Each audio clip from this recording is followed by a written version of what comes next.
খোলা পানিতে মাছ শিকারের ব্যবস্থা করতে চায়। সেটা দৃশ্যমান হয়েছে। যারা আন্দোলন করছে তাদের মধ্যে অনেকে দেখা যায় আসলে ছাত্রই না, পরীক্ষার্থীই না। তো যারা তাদের দাবি সম্পর্কে শিক্ষামন্ত্রীকে জানিয়েছে, সরকারকে জানিয়েছে, এ বিষয়ে শিক্ষা মন্ত্রণালয় তাদের অবস্থান পরিষ্কার করেছে যে দুর্যোগপূর্ণ আবহাওয়ার কারণে কোনো শিক্ষার্থী যদি পরীক্ষায় অংশগ্রহণ না করে বা করতে ব্যর্থ হয় তাদেরকে আবার পরীক্ষা দেওয়ার সুযোগ দেওয়া হবে। চট্টগ্রাম শিক্ষা বোর্ডের যে পরীক্ষাগুলো স্থগিত আছে 4-5টা জেলায়, যখন সেই একটি প্রশ্নপত্রে তাদের পরীক্ষা দেওয়ার সুযোগ দেওয়া। আর 2টা প্রশ্ন সম্ভবত ফিজিক্সের ভুল হয়েছিল প্রশ্নপত্রে। সেই জন্য শিক্ষা মন্ত্রণালয় একটা তদন্ত পরিচালনা করবে, দায়ী ব্যক্তিদেরকে চিহ্নিত করে ব্যবস্থা নেবে। তবে সেই 2টা প্রশ্নের নম্বর ক্রেডিট দেওয়ার জন্য, মানে নম্বর যুক্ত করা হবে মর্মে ঘোষণা দেওয়া হয়েছে। এখানে যারা পরীক্ষার্থী তারা সন্তুষ্ট। এরপরেও যদি কেউ তারপরের পরীক্ষাটায় অংশগ্রহণ না করে থাকে বা করতে না পারে তাদেরকে পরবর্তীতে চট্টগ্রাম শিক্ষা বোর্ডের পরীক্ষা চলার সময়, নেয়ার সময় তাদেরকে সুযোগ দেওয়া হবে। এখানে তো সমস্যার সমাধান হয়ে গেল।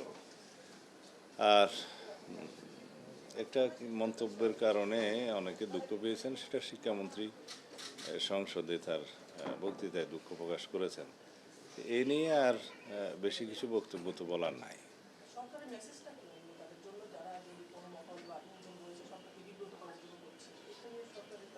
এগুলো আমরা খুব একটা গুরুত্বের সাথে নিচ্ছি না, কারণ আমরা 2-1টা জেলায় এবং ঢাকাতেও 2-1টা স্পটে দেখেছি তাদের সংখ্যা বেশি না যারা এগুলো নিয়ে কথাবার্তা বলছে। হয়তো মিডিয়াতে আসছে সেই জন্য বিষয়টা গুরুত্বপূর্ণ হয়েছে। এগুলো আমরা মনোযোগ দিচ্ছি না। ক্লিন মাস্টার টয়লেট ক্লিনার, সবচেয়ে সেফ, সবচেয়ে ক্লিন। 2-1টা জায়গায় হয়েছে, কারণ এই ট্রেন্ডটা ইন্টারিম গভর্নমেন্টের সময় দেখা গিয়েছে যে সচিবালয়ে ঢুকে গিয়ে পরীক্ষা স্থগিত করা বা বিনা পরীক্ষায় পাশের ঘোষণা নেওয়া, এই সমস্ত একটা অপকালচার তখন দেখা গিয়েছে, যেগুলোকে তারা হয়তো নিয়ন্ত্রণ করতে পারেনি, যার কারণে তারা এখনও সেই টেন্ডেন্সিটা বহাল রেখেছে।